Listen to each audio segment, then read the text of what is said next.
Hey there, it's Alicia and Nicole, here with your weekly Glow Bite, where we share quick insights to help you stay grounded, energized, and connected to your glow. This week on Midlife and Glowing, we talked all about how our workouts need to evolve in midlife. And today we're zooming in on one powerful but often underestimated form of movement, walking. During our main episode this week, we talked about exercise and how important resistance training, HIIT training, and jump training can be at this stage of life. But we didn't talk about walking. So we wanted to make sure to talk about that in this episode because it's an important form of movement and we don't want to ignore the massive benefits that come from it. We both view our regular walks as extremely beneficial and almost therapeutic. So we wanted to make sure to touch on this topic. Walking has so many benefits, some of which include that it supports blood glucose regulation, especially if you do it after meals. It improves mental health and boosts mood. I know we both view our daily walks as almost therapeutic.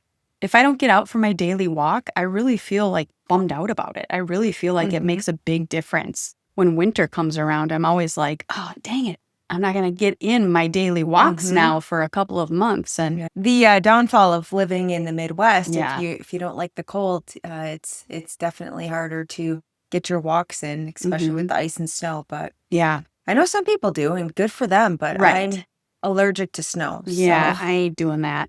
But kudos to people that have that kind of dedication. I'm not I would just do my walking pad instead. Yeah. It also stimulates lymphatic flow, which supports detoxification and immune health. It's great for cardiovascular health. It reduces stress and helps balance cortisol, especially when done in nature or with deep breathing. And it also supports better sleep. There are so many reasons a daily walk is so good for you. We can almost think of it as nervous system nourishment. Gentle enough to avoid draining your adrenals and causing a stress response, but effective enough to shift your physiology in a positive way. I think another really important topic when it relates to exercise is how we view it, sort of our mindset around exercise, because I think a lot of women view exercise almost as a form of punishment, that we have to exercise to work off what we've eaten or as a way to earn rest or fix our flaws, right? We view it as punishment instead of viewing it as a way to powerfully support our body and our wellness. It kind of has this negative connotation, and we view it as something like we have to do instead of it being fun. And I will say that I've had some of the most fun exercising with friends. Yeah. I did a Zumba class with my sister-in-law, and I've never laughed more. I mean, neither of us can dance, but she really took the cake, and that was really fun. And I know a lot of women have the workout buddies, and we don't live near each other, but we Right. still have that do. accountability and workout. We still work out together, not really together, but we do the same workout every day. We say, okay, we're going to do Sydney's Summertime Fine series, or, whatever it is, Yeah. we're doing our series together. So we're Right. doing the same workout.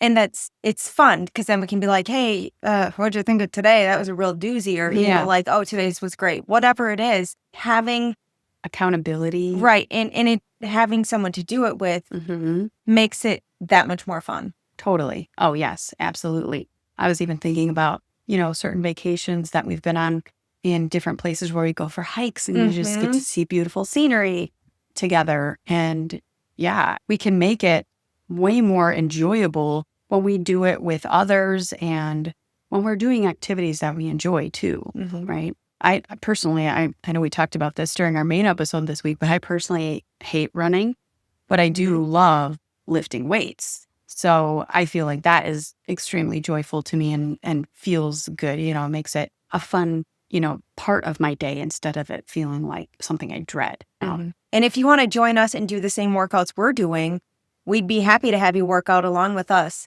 We'll let you know in the show notes what series we're currently doing. That would be fun. Let's all support our health together. Yeah.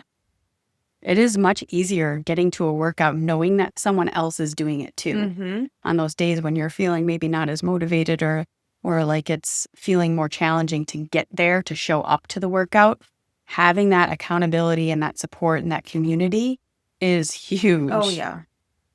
So really, I think a helpful shift for people here when it comes to mindset around exercise, if you are someone that views it as a way of, making up for something or as a form of punishment, or you have this negative mindset around exercise and you feel like it's something that you have to do, not something that you want to do, consider how it would feel if you shifted your mindset and flipped the script and started to view it as a tool that supports your strength, your health, your longevity, your capability in your later years of life, and showing up with that mindset, noticing how that feels. And once you get into the routine of moving your body, that becomes a habit and part of your lifestyle. Right. And it becomes easier, Easy right? to incorporate into your day. Right. Lifestyle changes can feel hard at first, but once they become part of your routine, it feels so much easier. It's so much easier to show up when you get into the habit of it,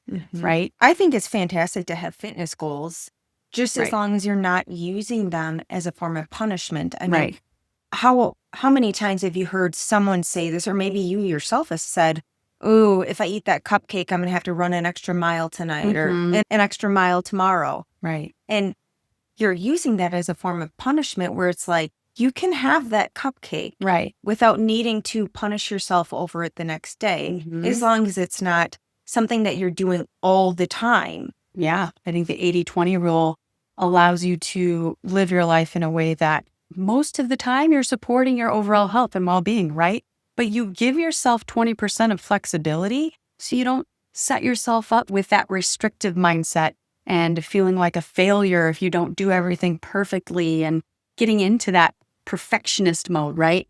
So I think the 80-20 rule is a really great tool when we think about our exercise and our nutrition and how we use them in our lifestyle. If you're feeling overwhelmed by all the exercise advice out there, here's our gentle reminder. Start with walking. Add in strength and HIIT training, high intensity interval training, as your body feels ready. Here's a simple weekly rhythm to consider. Walk daily for 10 to 30 minutes, ideally after meals. Strength train 3 times a week. 1 or 2 short bursts of higher intensity movement. And always listen to your body. We'll wrap up with our glow reflection for the week. Our glow reflection this week is a quote, which we really love and is very relevant to this conversation. Exercise should be a celebration of what your body can do, not a punishment for what you ate. Exercise shouldn't be about punishing your body. It should be about supporting your health. And you definitely don't need to do it all perfectly to see progress. You just need to get started. If you're looking for our favorite midlife movement tools like walking pads, weighted vests, or cute workout outfits that make exercise feel like a treat, we've rounded them up in our Amazon storefront. The link is in the show notes. And if you know someone who's ready to ditch the old punishment mindset around workouts, send this glow bite her way. We'll see you next time.